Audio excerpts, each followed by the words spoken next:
Par contre, au chapitre des exploits de cette transat française, il y a la performance de Florence Artaud. Elle a été la première femme à l'arrivée, vous le savez, et surtout elle s'est classée 11e, c'est-à-dire une très bonne place. Vous l'avez entendu déjà brièvement, ce soir je vous propose d'écouter le récit qu'elle a fait à Pierre Salviac de sa course. Florence Artaud. J'ai souffert, mais jamais au point de regretter, jamais, parce que bon, regretter, de toute façon, ça sert à rien, j'ai toujours été, jamais regretté. J'ai souffert, il y a des moments, j'ai vraiment eu envie de lever le pied, de laisser aller, d'aller dormir.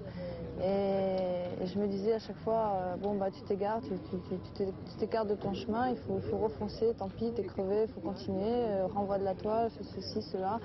Et puis je repartais, ça durait jamais longtemps, hein, mais il y avait toujours, souvent, quand il y avait des trucs qui allaient pas, qui cassaient, qu'on faisait le maximum et puis qu'à côté on voyait que ça marchait pas, on a toujours des moments où on en a vraiment ras le bol, Moi à la fin, quand ça allait pas, mais j'étais sur mon pont, mais je gueulais, mais j'injuriais, vraiment c'était...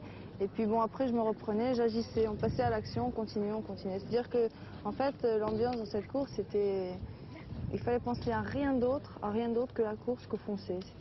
On a des ornières, on a un but à atteindre, c'est aller vite, toujours le plus vite possible, mener son bateau au maximum, quels que soient nos états d'âme, quelle que soit notre fatigue, notre santé, la forme physique, et ben, il faut penser qu'à ça. Il faut surtout pas se dire...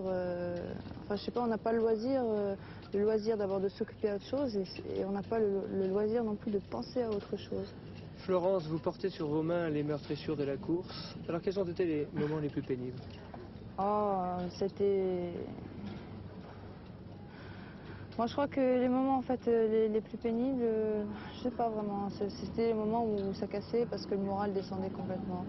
Parce que quand vous défoncez depuis le départ, que vous dormez pas, que vous faites le maximum, que vous êtes crevé, et que finalement vous faites le maximum mais que c'est le matériel qui lâche, on trouve ça vraiment injuste, quoi. Moi je me disais mais c'est dégueulasse, c'est pas juste, c'est pas normal, ça devrait pas arriver. Et on est arrêté, on perd du temps, etc. parce que c'est des choses sur le bateau qui cassent alors que nous on fait le maximum.